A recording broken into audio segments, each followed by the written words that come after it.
So the greatest immortal ফাদারের চতুর্থ পর্বের এই বিশ্লেষণে সবাইকে স্বাগত। গত পর্বে আমরা দেখেছিলাম চ্যান তার শত্রুকে ধরে ফেলেছে, কিন্তু আসল খেলাটা তো সবই শুরু হতে চলেছে। চলুন তাহলে দেখে নেওয়া যাক চ্যান এবার ঠিক কী করে আর এর শেষটা কোথায় গিয়ে দাঁড়ায়।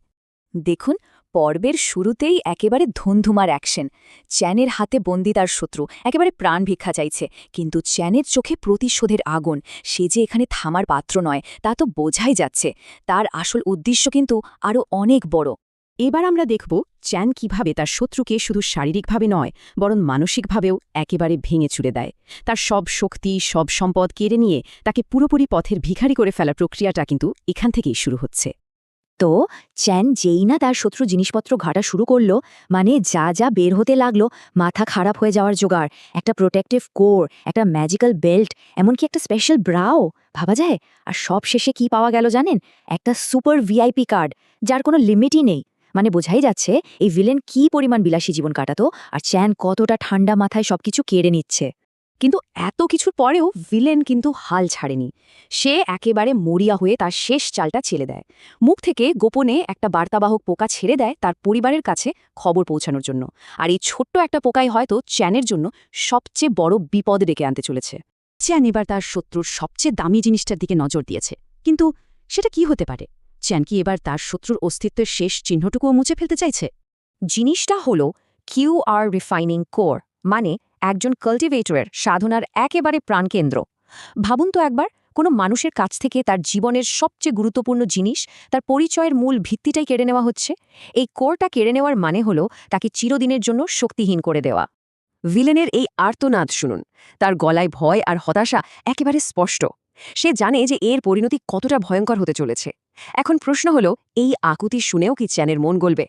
না, একদমই না। চ্যানের কাছে তার পরিবারের সুরক্ষার চেয়ে বড় আর কিছুই নেই। যে তার পরিবারকে টার্গেট করেছে তার জন্য বিন্দুমাত্র ক্ষমা নেই। চ্যান এখানে শুধু একজন হিরো নয়, সে তার পরিবারের জন্য একজন নির্মম রক্ষকও বটে। আর এই বিপুল শক্তিকে নিজের করে নেওয়ার জন্য চ্যান বেছে নিয়েছে ডুও কাল্টিভেশন পদ্ধতি, যা সে তার স্ত্রীর সঙ্গে মিলে করবে। দেখুন, চ্যান এই শক্তিকে একটা ভালো কাজেই লাগাবে, যা তাকে ভিলেনের থেকে নৈতিকভাবে সম্পূর্ণ আলাদা একটা জায়গায় দাঁড় করিয়ে দেয়। গল্পের মোড় কিন্তু এবার অন্যদিকে ঘুরতে চলেছে। ওই যে ছোট্ট বার্তাবাহক পোকাটা, সে তার কাজ করে ফেলেছে। এখন দেখার বিষয়, এই পোকাটা কার কাছে পৌঁছালো আর এর ফলে কি হতে চলেছে। পোকাটা সোজা পৌঁছে গেছে ভিলেনের বাবার কাছে, যিনি এক বিশাল আর শক্তিশালী পরিবারের প্রধান।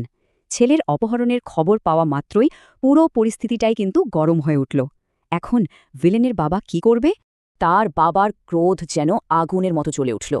তার কথা শুনলেই বোঝা যাচ্ছে ক্ষমতা আর প্রতিশোধের আগুন দাও দাও করে জ্বলছে। বাবার এই রাগ কি চ্যানের জন্য নতুন কোনো ভয়াবহ বিপদ ডেকে আনবে?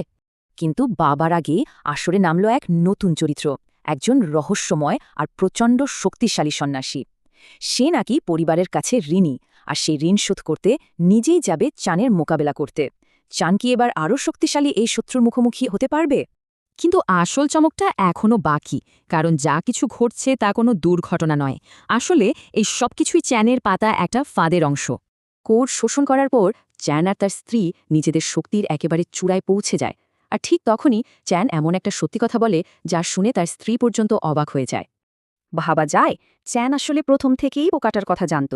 সে ইচ্ছে করেই ওটাকে যেতে দিয়েছে, কারণ তার টার্গেট এই ছোট শিকার নয়। সে আসলে বড় মাছ ধরার জন্য জাল পেতেছিল। ওর বুদ্ধি আর দূরদর্শিতা সত্যিই অবিশ্বাস্য। কিন্তু আসল সমস্যাটা হলো পাওয়ার গ্যাপ, মানে শক্তির পার্থক্যটা একবার দেখুন। একদিকে আছে চ্যান আর তার স্ত্রী, যারা সবে কিউআই রিফাইনিং লেভেলের টপে পৌঁছেছে, আর তাদের বিরুদ্ধে কে আসছে ফাউন্ডেশন বিল্ডিং লেভেলের একজন শত্রু। মানে শক্তির দিক থেকে আকাশ পাতাল তফাত।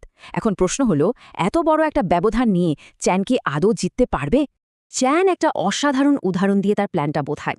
ভাবুন, তলোয়ারের লড়াইয়ে একজন শক্তিশালী লোক আর একটা বাচ্চার মধ্যে কে জিতবে?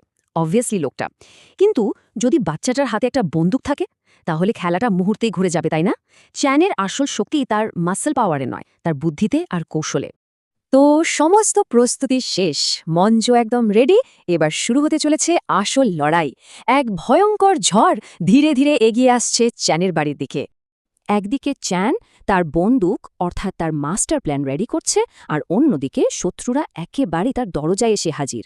উত্তেজনা এখন একেবারে চরমে। সেই সন্ন্যাসী তার ক্ষমতা দিয়ে এক মুহূর্তেই বুঝে গেল কি ঘটেছে। তার এই কথাগুলো শুধু পরিস্থিতিটা বোঝাচ্ছে না, বরং এটা নিশ্চিত করে দিচ্ছে যে সামনে এক রক্তক্ষয়ী লড়াই অপেক্ষা করছে।